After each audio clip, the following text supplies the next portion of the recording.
All right, well, it's supposed to be a weekend of celebration and inclusion, but has now raised the ire of a certain side of the political spectrum because of who the Boise Pride Festival is trying to include in its celebration.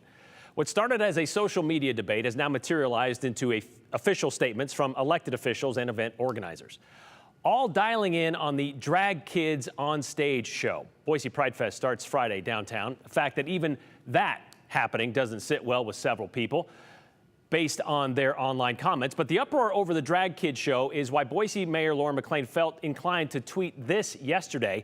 I'm proud to celebrate with our LGBTQ plus community at the Boise Pride Festival. I applaud the organizers who have planned a weekend full of positive, inclusive events for all ages. We must show our kids and teenagers that they have a home here, that we accept them, we welcome them, and support them for who they are as they are. To which Idaho GOP Chair Dorothy Moon responded with, Boise Mayor McLean campaigned as a moderate, but she has governed like her radical colleagues in Seattle and Portland. It's no wonder that she's now put Boise in the middle of a national firestorm over the sexualization of children. Okay, so national firestorm may be a bit of a stretch, but the back and forth between the mayor and the party chair ended pretty much there. But Boise Pride had something else to say about it, specifically about Moon's concern about whether a drag show is appropriate for children, but also the accusation of sexualizing children. So seems like a good time to bring in Andrew Bartline here. And how is Boise Pride Fest responding to all of this, being in the middle of this? Well, they're very busy, first off. When I talked with them earlier today, it was hard to get a hold of them because the festival is in 2 days from now, but they are, of course, on top of it and doing everything they can. But we talked with the executive director and his direct response to Chair Moon. Boise Pride released a statement defending the Kids in Drag event. Pride further spoke in detail to us about part of the festival because they see it as important and necessary. Yeah, this is my first year with the organization, so welcome to your first year. We've heard people, the Idaho GOP, complaining about one of the events, I think Kids in Drag. Yep. I don't know what the official word is for it. Why is this event on the schedule in the first place?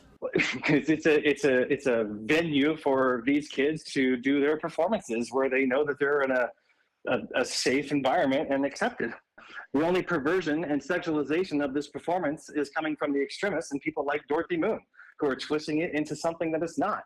What kind of value does an event like this provide these kids? Drag performances didn't emanate from a place of sexualization and being sexual. I mean, do you see that in adult drag performances nowadays? Yes, but you see that across all forms of artistic expression. I mean, every pop artist in the top 40 hits, that has some form of sexualization in their performances, and they don't bat an eyelash to that. So, I mean, this is not unique to drag. Drag was done from a sense of feeling comfortable in your skin and giving yourself a platform to express yourself and be, accepted and building your confidence. And that's what it does for the kids as well. Like when younger kids come out, a lot of them struggle with their identity and their self-acceptance and their self-expression. And dressing in costume and performing builds that confidence. It encourages their individuality, and ultimately it is empowering to them. Do we know what those numbers are like, the number of kids or families who've signed up for this, or do they even sign up? Is it sort of a show-up thing? What does that look like? This performance is not the first time these kids have done this. They've done this in other venues as well. How often and how many, I don't know.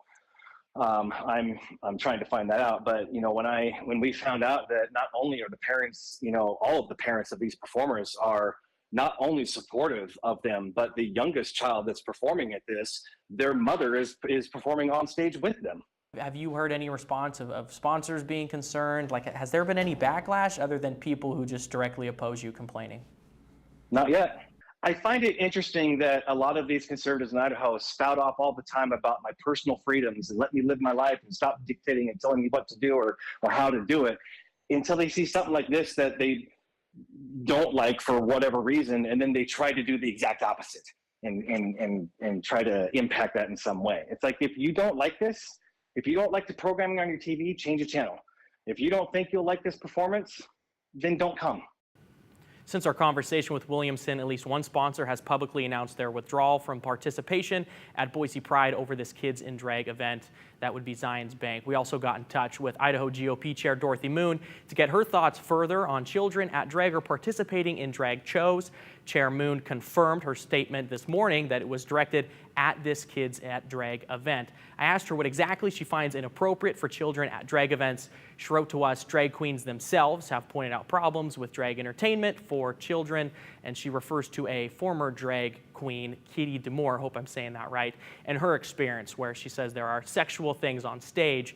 A drag queen performance is at a nightclub for adults, and goes on to say there are sexual stuff that happens backstage, a lot of nudity, sex, and drugs. Moon finishes by saying, okay, so I don't think this is an avenue that we would want our children to explore. Pride sort of indirectly responded to this statement by telling us there are various degrees of drag shows, Brian. There's a drag show that'll take place at 11 p.m. at night at a club with a cover charge. Sure. There's also a drag show that could happen at a brunchette at noon on a Sunday. Those are two very different performances, they say. And to be fair, you Google the name Katie Demure, and that's the first thing that comes up. So it's not like she had to look far and wide to find a quote that said that. But that quote is also talking about kids at these more 11 o'clock hour drag shows, being exposed to that as opposed to putting on their own drag show. Yeah, I mean, it's different when the kids are up there performing, doing what they so choose to do. As you said, varying degrees of that. All right. Thank you very much, Andrew.